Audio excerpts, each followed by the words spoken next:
Welcome to another Southern League preview programme. And this week, of course, we're looking at this weekend's fixtures. And after last week, with so many late goals and so many twists and turns, so many slip-ups and people taking the points that they needed, we're in for a fascinating few midweek games. But we're going to be looking at, of course, next weekend's games in association with Square Media and Repos Retail Solutions. Let's start off then with the Premier Central. And of course, the first game up, 13th place, Bashford United. They take on Leiston Town in 15th place, of course, at the Mill Street playing field. Great game there. Then we're going to move on to Bedford Town in 17th. They play Stratford Town in 18th. Of course, that's at the Erie. We've got Colville Town, of course, who will be playing midweek against Nuneaton Borough. But on Saturday, they're at home. Of course, they're in 6th place. They'll be playing Rushhall Olympic, who are in 4th, who, of course, midweek play Leiston at the Owen Street Sports Ground. Hitchin Town in 6th. They play Barwell in 12th at Topfield. Ilkeston Town in 8th. They take on the leaders, and not in the greatest of form at the moment. Tamworth, can they get back on the winning run? And of course, that's at the new Manor Ground. Micklova, well, they're in 7th. They take on 20th place Kings Langley at the Micklova Sports Ground. Needham Market in 16th. They play 21st AFC Rushton and Diamonds. Don't forget, that's a 1 o'clock kickoff at Bloomfields at the weekend. Nuneaton Borough, they're in 3rd. They play Leiston in 2nd at the LDJ Solicitors Stadium. And of course, we've got interviews with Andy from Nuneaton Borough, their head coach, later on in the programme. Redditch United, they're in 9th. They take on bottom of the table, 22nd, Hensford Town, but coming off a good win at the Treacore Stadium. St Ives Town in 10th. They play Bromsgrove Sporting in 11th at the Pro Edge Stadium. And finally, in 14th place, Stourbridge. They take on 19th place, Alvechurch. Of course, the ever-improving Alvechurch from their FA Cup run at the War Memorial Stadium. Also a 1 o'clock kickoff. So please keep a closer eye on the website to make sure you get the kickoffs right, because some teams may change it due to the England-France game in the World Cup on Saturday. We move forward then into the Premier South, and it's Beaconsfield United in 14th. They play 5th place Salisbury at Holloway's Park. Chesham United in 3rd. They play Plymouth Parkway, in 19th at the Meadow. Harrow Borough 18th. They take on 7th place Tiverton at Ellesmead. Hazen Yedding United in 12th. They play 13th place Met Police at the Sarex Community Stadium. Merthyr Town, the ever-improving Merthyr Town in 9th. They take on 17th place Gosport Borough at the Lodelocks Community Stadium.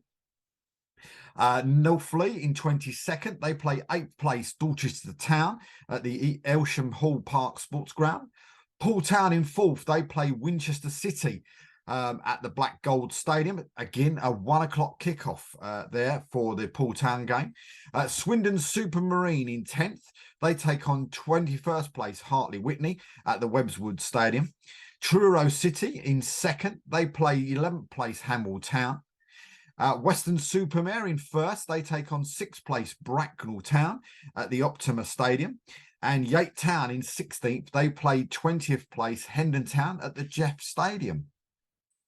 Moving forward into the Central Division, quite a few different kickoff times here. So be pleased, as I keep saying, keep an eye on the website. If it's the Southern League website, the football web pages website, just keep a real good close eye. And of course, on all social media for your team's games at the weekend, because some of them may change their kickoff times, may even change a venue as well at the weekend. So please keep a close eye on that. But in the Central Division, it's AFC Dunstable in 5th. They take on Cirencester in 9th at the Creasy Park Community Football Centre. Barton Rovers in 20th. They take on Kidlington in 6th, and that's a 2 o'clock kickoff at Luton Road. Biggleswade Town in 8th take on runaway leaders Berkhamsted in 1st at the Colesberg Stadium. Hadley in 13th. They take on 18th Aylesbury United. Harlow Town in 16th take on Hertford Town in 14th. Highworth Town in 19th take on the really improving Waltham Abbey in 7th. That's a 1 o'clock kickoff. Kempston Rovers in 10th. They take on Walthamstow in 12th at the Hillground Stadium. Tame United in 15th. They take on FC Romania in 17th at the Meadowview Park. Ware in third take on second place Biggleswade, and you can see interviews with both of the managers there later on in the programme. That's a 2:00 kickoff at Woodson Park. Welwyn Garden City in 11th, they take on fourth place Didcot Town. In the South Division, we've got Bidford in 16th, they take on sixth place Bashley, and that's at the Sports Ground. Bristol Manor Farm in 19th, they take on fourth place Exmouth Town, that's at the Creek. Cinderford Town in 14th, they take on ninth place Tavistock at the Causeway Ground. Hamworthy United, they're in 5th, they take on runaway leaders at the moment, Sholing in 1st. Larkhall Athletic in 15th, take on Slimbridge in 20th, that's a 2:00 kickoff at Plain Ham. Lymington Town in 18th, take on 17th place Bishop Cleeve. Melscombe Town in 13th, they take on second place AFC Totton. Paulton Rovers in 11th, they take on Westbury United in 8th, that's at the Athletic Ground. Willand Rovers in 12th, they take on Evesham United in 10th. And Wimborne Town in 3rd take on 7th place Frome Town at the W&S Stadium. As I keep saying during this rundown of the games, please make sure you're keeping a close eye on all of the social media of your club. Make sure you're looking at the Southern League website, Twitter feed, also football web pages and other pages where you can get all the football fixtures for the Southern League, because some of these games may change kickoff times as the later we get towards, of course, that big game on Saturday evening between England and France. And of course, we've also got a great interview for this weekend's game between Ware and Biggleswade, of course, with Paul Halsey, the manager of Ware, and of course, Dave Northfield as well, the manager of Biggleswade. So don't miss that later in the show. Of course, I had the pleasure as well to speak to Andy, head coach at Nuneaton Borough, about his game against Leiston at the weekend, and a little bit about tonight's game against Colville as well. So please enjoy the interview with Andy. Over to Andy. Well, joining us, of course, also this week on the review programme, of course, he's Andy, head coach down at Nuneaton Borough, and of course, we had Jimmy on the show a couple of weeks ago, and big games follow big games for Nuneaton Borough at the minute, and of course, big game this weekend against second place Leiston, everybody wants to say it, but a big old game this weekend, and it's going to be an interesting one. I mean, trying to bounce back from the disappointment of the weekend of last weekend. And of course, we're filming this on Tuesday. It goes out on Friday, but of course it's Tuesday. And of course, you've got a big game as well tonight against Colville as well. So things could change. But for the weekend game against Leiston, I mean, it's going to be a toughie. Yeah, we went down there, obviously, first game of the season. It was a very competitive game, and it was close up until about 70 minutes. We got on top of it, and then unfortunately we had an incident with the ref and that mistaken identity, and she ended up sending 2 players off and went down to 9 men, and they went 3-1 up, and then it ended up 3-2. But Leiston, obviously, they've got a similar team from last year, a bit like Colville in terms of their teams, like similar, and we've noticed sort of that team have kept most of their players. That they've built on that, if you like, that foundation and understanding of the football club and the philosophy, and Leiston obviously are going well, and they've got that continuity within their group, a bit like Colville. So we're expecting, obviously, in both games a tough game, because the two teams were obviously competing at the top end of the table.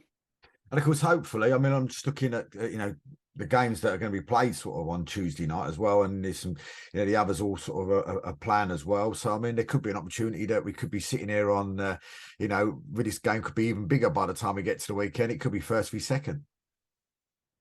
Yeah, obviously, I think Rushall have got Leiston tonight as well. I don't know if they're away to Rushall, but yeah, there's some big games, and obviously because it's so tight, we've noticed this year there's like 5 or 6 teams what realistically can possibly make the playoffs or win the league, and so like obviously it shows you the sort of competitiveness of the league. So like every game's big, obviously, because there were 3 points, but yeah, we obviously this week's a big week for us in terms of Colville and then playing Leiston. Two of the top teams in the league, obviously. So we know sort of it's competitive, and with Rushall obviously on a good run playing Leiston as well, we know that they've got a tough game as well. So it's all to play for this week. But it's one game at a time. Obviously, the Colville one tonight's the focus. But yeah. I mean, with it though, I mean, I've said for some time this is probably the strongest, and some people might sort of like throw stuff at me, but for me, probably the strongest step-free league there is in the country. And the proof in that is the likes of Alvechurch and Colville, Needham Market, etc., all making it a long way in the FA Cup this year. So that sort of throws it into a little bit of a quandary as well, because they've got games to make up as well. But I mean, with Nuneaton, no, I mean, I know when I spoke to Jimmy a couple of weeks ago, of course he had issues. We had a few issues with injuries. I mean, how is the injury issues, and are they getting on a turn for the better? I think what happens at non-league is that obviously, and it's the same for everyone. Like you've just said, that Colville had a good cup run, Needham and Alvechurch, and they're catching up games now.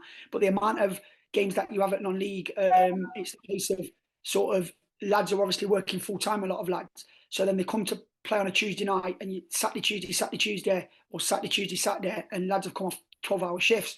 So they're some of them labouring jobs. So what you find is that they're exhausted, and then they come to training obviously Tuesday, Thursday if there's no games.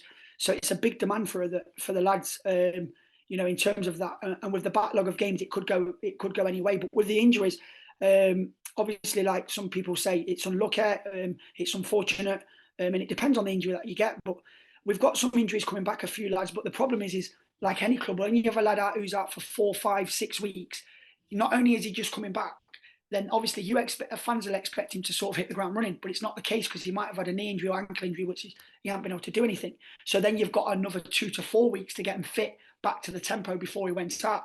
So that's the demand of non-league. So I think that's why there's so many variables in terms of results that you're seeing this year, because of the demand of non-league and the amount of games that they are, with the full-time aspect of lads working. So the injuries going to Nuneaton is that some of them are coming back.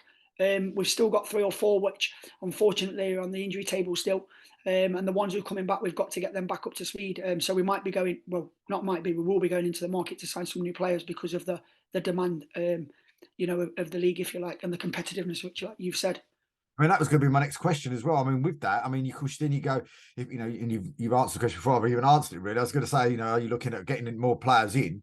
So you get the more players in. Does that then become difficult? Of course, then when you then get the players that are injured back, because then all of a sudden then you may have 2 or 3 people per position because you've had to bring them in. Does that put a strain? And then does that almost turn 360 degrees or 180 degrees around the other way, and you're thinking, oh God, how do we fit this amount into that? But or is it a good thing, because then you've got like a big squad of players, or a bigger squad of players that are all fighting for those 11 places, that are keeping the starting 11 on their toes, which will then push you for your sake for automatic promotion? Really good question. Like, we signed 18 players, and at the time, obviously, we felt that was the group that could be very competitive in this league.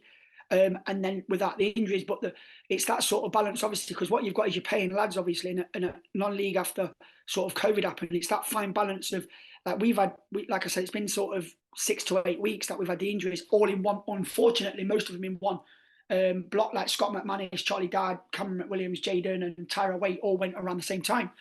So then what you've got as a club, you've got to balance up with, have I got the finances? And if you are bringing new lads in, sometimes, unfortunately, you get that non-contract lad. The non-contract lad at clubs might not get paid after so long. I mean, at Nuneaton, Jimmy's been brilliant and sort of said, no, we're going to stick. We've decided we're going to stick by the group. But then obviously, as the weeks have gone on, we've seen that it's affected the 12 or 13 lads. What a fit, it's put a strain on them. What we'll find is that when we sign lads on, you sign lads around your playing philosophy and sort of the way you play. So they suit the way you play, good people. And then what will end up happening is if lads come back and they're not getting in, lads will knock on your door and say, why am I not getting in? What have I got to do? And it might be that they have to get loaned out, or someone has to get loaned out during that process. That's the balancing act at non-league. And that's why there's some tremendous individuals in and around non-league and managers what have to have that balancing act in terms of their skill set. So I think that finding that way is really important, but it's a challenge. So we know with Leiston at the weekend. I mean, as you say, you played them once before. I mean, does that sort of put you in? Have you done all the homework behind them, and how often do you do the homework on the opposition? And is there things there that that you've got to work at to stop them from playing? Yeah, I mean, we take one game at a time. Obviously, sometimes teams change shape or formations. With Leiston, obviously, we know that sort of they're in a run and a good run, and their players are pretty much the same. They've kept that continuity, hence probably why they're doing well, and they haven't had loads of injuries at the moment when you check their team sheet. But we prepare for each game, and the homework's done sort of each team for each game in preparation for that. And that's sort of meticulous. That's been part of it. We've got a woman named Anna Freeman who's excellent in terms of getting the information on the opposition and then doing our stats as well with that. So she's excellent, and without giving loads away, we prepare for the games and we understand what the players' strengths and weaknesses are of the opposition, and sort of prepare for that. And since we've had that, since we've come in at January, it's gone really well of sort of preparing one game at a time. And obviously the club's gone from being bottom in the relegation last year and competing. And sometimes we have to sort of take a step back and realise that what we're doing, the processes are really good. Some variables that you can't control, but the process of preparing for each game has been good. And we've kept that going. So yeah, I mean, Leiston they're going really well. I think they're on a run. I don't think they've lost a game in around 12 or 13 games in the league. Yeah, I think they're on a run. Yeah, top of the form table. I mean, the 2-2 draw with Mikulova was the one that sort of has stopped the 18 points from 6 games. So that's interesting, and it is interesting to look at the form guides, because you look at someone like Tamworth, who are top. They're down in 17th on the form guide. They've literally won no games in the last 6. 4 draws and 2 defeats. So, and it just shows you what a good start to the season they must have had to still be sitting top. A run of form as poor as that, and then you're sitting in 9th. I mean, 3 wins, 1 draw, and 2 defeats in the last 6 as well. So it's really interesting to see how it's almost like the old adage of no one wants to win it. Yeah, you know what? Like, obviously, I know Tamworth quite well, because obviously I used to manage Tamworth. But Dan Creaney got injured, and obviously everyone knows Dan's flying at the moment, and I'm really happy for him, obviously, because of what happened down on a personal level at the game against Baseford when unfortunately his dad and that. But I spoke to Dan actually in the bar when we played, obviously, Tamworth a week and a half ago or 2 weeks ago, and Dan's been injured, and he scored so many goals for him. They beat Itching 2-1, he got 2 goals. They beat Ensford 1-0, he got 1 goal, and he's been doing that. So when you lose sort of like your main focal point of goals, and it can happen, and I think that's correlated. They've had a couple more injuries. That's correlated with Tamworth sort of dipped recently because he was flying with peaks there. So I think that sort of, I remember I heard sort of Matty speak at Redditch, and he said he's had a few injuries and they was flying. So I think at non-league, sort of no one wants to win it. Everyone wants to win it, but no one is at the moment because of the variables and the injuries probably, and that coincides with the dip in form of some teams, so it's hard to manage. But it's made it really interesting, hasn't it, this year? Yeah. Banbury ran away with it last year, and there was really good. But this year, there's actually literally like 5 or 6 teams that can win the league, and and probably a few more beyond that. But yeah, so it makes it exciting for everyone watching, and I think it's the toughest Step 3 league around. I really do at the moment. Yeah, we better shut that. One last question before I know you're a busy man, because you've got to get yourself all sorted and all the rest of it for your game tonight. But I mean, the one question for you is that some teams at the weekend, of course, because of there seems to be another, a Mickey Mouse game going to be played at 7 o'clock in the evening. I mean, did the club think about bringing the fixture forward, or are you one of those clubs who's, before I was going to ask this question, I was thinking about it myself. You finish the game at 4:45, the game kicks off at 7. Are you one of those sort of more of a family club as such, where you want to try and keep the fans there to try and, make more money maybe behind the bar, because then you can put the game on in the bar? Hey, I think Jimmy will be locking the exit doors for people to go over directly into the bar. Jimmy will. He'll try and fill it up with maybe 1,000, 1,500 or whatever in the bar. And but yeah, it's definitely a family club at Nuneaton. I mean, we had 2,500 for the Aston Villa game, a Birmingham Senior Cup game, which I think was the most since '93. And then we had 1,500, 1,600 against Tamworth, and the atmosphere at the club was unbelievable. And I think that's part of the sort of like the success that we've had on the pitch has obviously helped and brought the community in. And Jimmy's good with that in terms of bringing the community together and knowing sort of the environment and the surroundings. But yeah, Jimmy will keep the game as the same, and he'll probably we will be putting the England game on for people to come. And last week, what we recognised is Barwell Nuneaton's a sort of quite a local game. And last season, when sort of Nuneaton went to Barwell, I think there was like 1,200 fans. This we went on the weekend, and because of the 12:30 kickoff, there was less fans at the game. So it had sort of a detrimental effect, I think, because Barwell would have obviously liked, more people at their ground, because obviously it's a big game and it's good for their sort of bar and the intake and the gate sale. So I think non-league club need that. So we'll be keeping the game sort of at the normal time, and hopefully Jimmy will be praying sort of that they all stay and watch the game at Nuneaton to fill the ball. I'm sure he'll get loads in, and the atmosphere will be good, especially if we can have a positive result as well. No, absolutely. Listen, stay on. I've got something to ask you after we finish, but literally, we do wish you all the very, very best for, for the game tonight against Colville and, of course, against Leiston or Leiston, depending on how people want to say it, at the weekend. And we hope you get the 6 points that you and Jimmy and the club want. So, but thanks for joining us today, and speak to you again very soon. We're lucky now to be joined, of course, by Dave and from Biggleswade, and, of course, Paul from Ware. And, of course, these guys have got each other at the weekend in what's going to be another big game, especially for Ware and of course for Biggleswade as well, in quick succession as well. So, I mean, guys, this is second v third. It's going to be a great game of football at the weekend, and an earlier kickoff, so you guys can get back and watch England France as well. But I mean, what are we expecting from the game at the weekend, Dave? Well, obviously Paul's massive favourites. And we're going across. No, we don't start them mind games to me. I'll change it back to a 4 o'clock kickoff.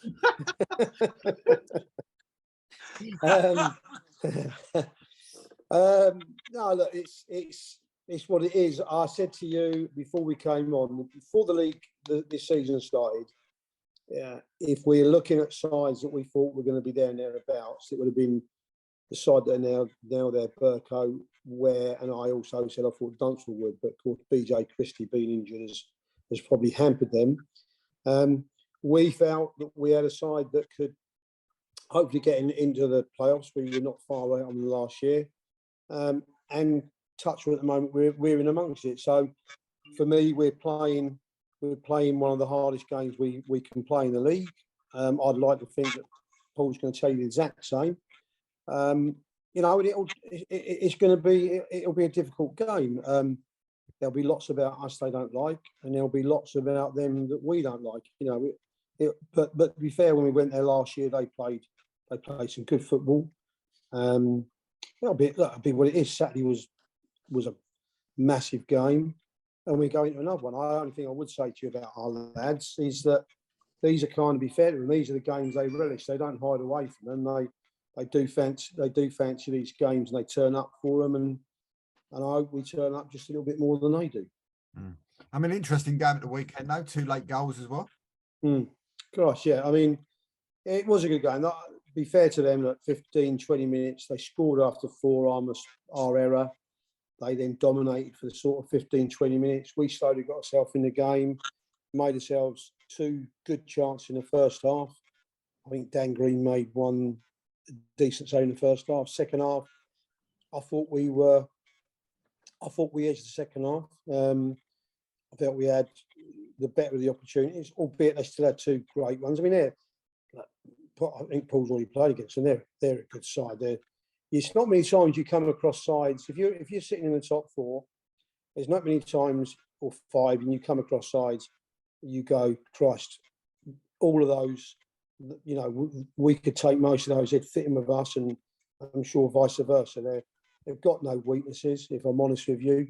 But it was a great game, and it was going to the wire. There was a little bit of needle between the benches, nothing horrible.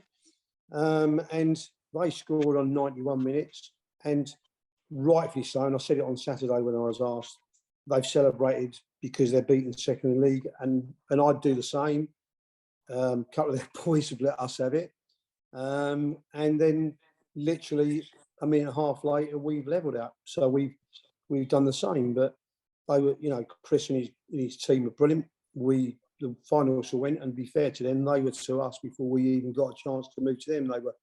They were great about it. It was a good game. If you was a neutral, I would have thought you'd say it was a great game, and hopefully we'll get the same on Saturday, I hope. League chairman was there as well, enjoying it, was he? He was, yeah. I think we've invited him a couple of times, and we had a couple of presentations to do. Nice guy, to be fair. And he comes from a part of the world where myself and my wife, got good friends, and he actually knows our good friend or has heard of our good friend down there. So it's quite strange, but nice guy. To be fair, he took a lot of time to have a conversation and chat, and yeah, proper decent guy, Yeah, definitely. I agree with you there. So I mean, looking at the form table before we go to Paul, last 6 won 3-1, 3-2, 4-1, 1-0, and then 2 draws, 2-2, 2-2. So are we assured of plenty of goals at the weekend? I hope so. Down one end, hopefully we'll get a clean sheet. But yeah, we're one of them sides that we don't often get a clean sheet, but we do normally manage to find the net. So I'd like to think we're quite entertaining. I'm sure Paul, and I know they've watched us, I'm sure he'll pinpoint where he feels he can, find a weakness against us. We watched them once, and we all try and do the same, don't we? In the end of the day, it'll be. I would suggest it's going to be tight. I mean, I'm saying all the right cliches here, aren't I? But I'm hoping we train on the surface. We actually like playing on the surface, so it's not something we go onto and go, Christ, we're not used to it. We train it twice a week, and because of how we play, it suits us. I mean, we're one of the few teams that I guess we look forward to playing on a 3G surface, so it does suit us. But Paul's side playing it every week, so it's not like we're going to face a side that's not used to it. I think it'll be a great game. Fully fit squad, or have you got a few out? No, we've got one out. I'm not going to tell you who he is because of who's sitting down there scratching his chin. But we've got one out. We've had a couple just come back recently. I think Charlie's almost there. He had a problem with his under his heel. We gave him sort of 10 minutes on Saturday. He had about 5 or 6 a week before, so he's virtually back. We just recently made a new signing from Leiston in Dan Newton. So yeah, we've got no issues. We've got no issues there. We just picked up an injury on Saturday, but hopefully that'll be the only one. I hope. So we think we've got quite a few to choose from.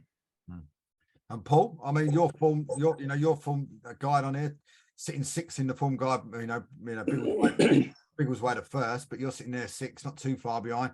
2-1, 3-0, 2-1 defeat, 2-0 win against Burco, 2-2, 1-1. I mean, are you a little bit disappointed though that you got those 3 points against Burco and closed it up a little bit, and then sort of giving them almost 4 points back as such with the 2 draws?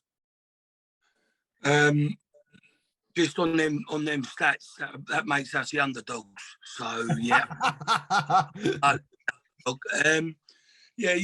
Listen, Dave, I say it too many times on my lot that they'll go and perform against Biggleswade, against Berkhamsted, and put a top draw performance in, if I'm honest. And we do that against Biggleswade Town when we played them and other teams, but then we just go and let ourselves down. Now, I couldn't ask for no more than Saturday. Disappointed about Highworth, of course I am. Conditions weren't great, but you have to adapt to that because they play on it week in, week out, or every other week, whatever. But Saturday, I couldn't ask no more from the boys. I just think, I said it after the game, I said it the next day, we'd still be there now, and we might not score a goal, We're at the post 3 times, shots were being blocked here, there, and there, dominated the second half.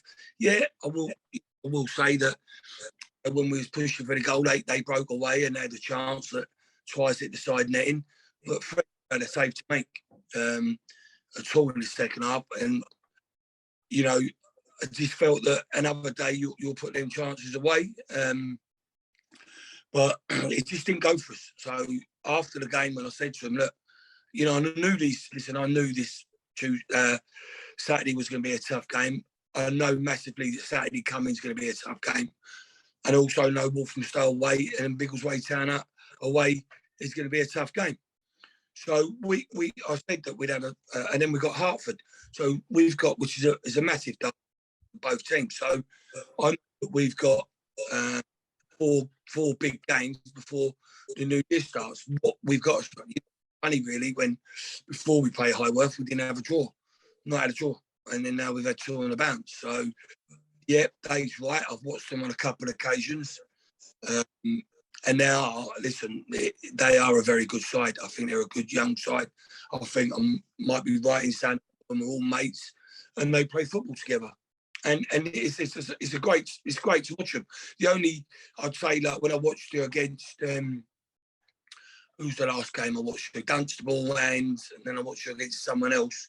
I thought the only one I did think you probably maybe a little bit let yourselves down, and even though you won it, was Romania.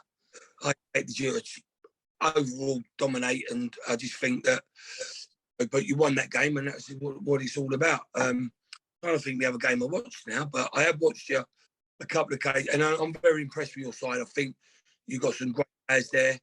You know, young Sam, is it Sam, John's boy? Or was that the other one? Yeah, no, it's Jack.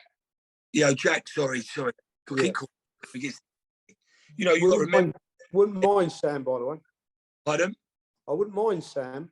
Yeah, no, well, you know, I had them both when John was with me here. We had them, they used to train here when there was a evening. So, you know, they even in them early days, they showed the quality that they've got. And, you know, both Marsh boys, you know, you've got strength and depth there. They work for each other. That's what I like about them.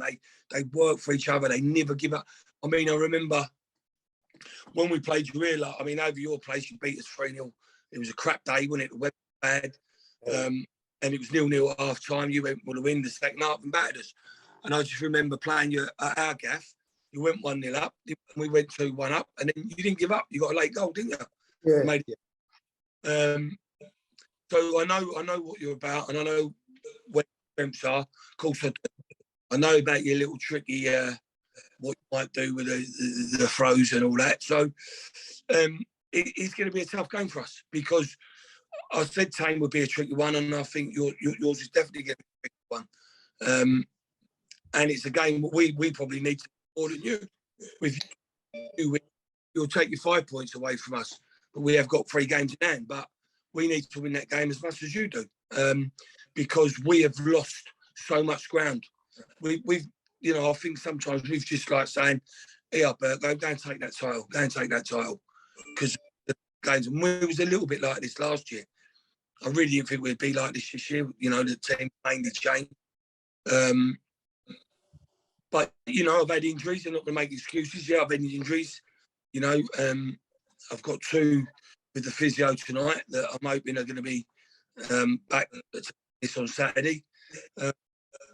And one was ill Saturday, so I'm hoping to get them back. And we'll see if Rennie's available for Saturday. So we'll have to see on that one, because it's a lot going on. But it's going to be a tough game. It's going to be a tough game. Put me a call it.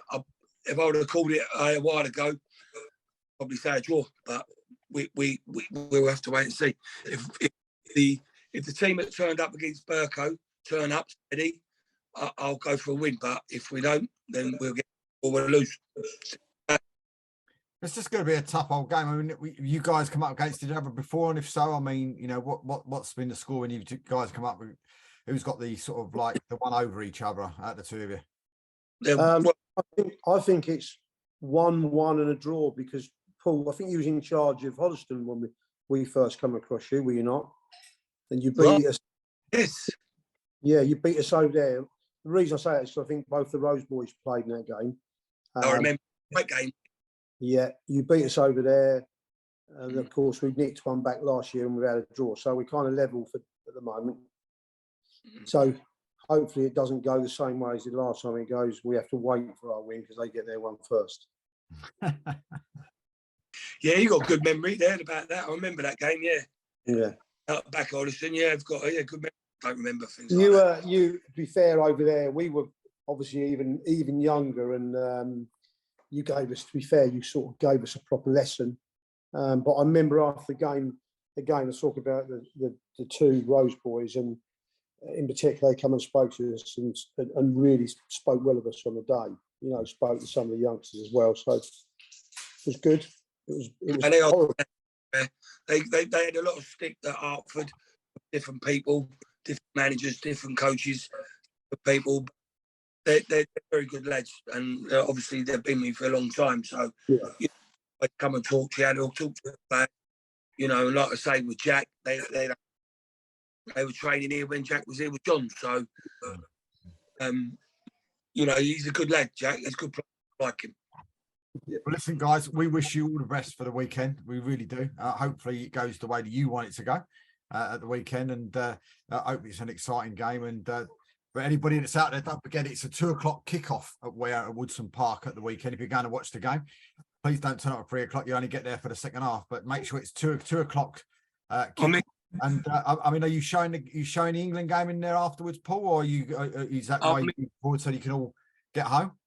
I'm expecting a beer from them for this. Do you know what I mean? So that early kickoff. It would have been earlier, Dave, but we have to keep cancelling the youth football all the time, and we had to do it Saturday. So it caused a bit of a knock-on effect. So I've done it as I hope that 2:00's all right for you. Look, whatever you'd have done, if you couldn't have changed, because I actually said at the time, I thought you might struggle to do it because of the youth. So yeah. I half expected it not to be changed, but listen, anything you've done is appreciative because it gives everyone a chance to go and watch it, doesn't it? And after showing the game after, I think afterwards that evening it's booked out. I think Dave's got his 70 there, so we can't. No, they got a party, so we can't have it at the club, I'm afraid. All right, there we go. That's annoying because I've just bought a brand 85-inch TV. Well, listen, guys, wish you all the very, very best for the weekend. Hope you get the points you do, and thanks for joining us. We really appreciate it. All right, then. Thanks very much, mate. See you soon. Cheers, bye, mate. We've enjoyed today's Southern League preview programme in association with Square Media and Repos Retail Solutions. We'll be back next week with the show, and just hope that everybody out there wraps up warm at the weekend, gets the 3 points that they need, and joins us next week for the Southern League preview programme. Good night.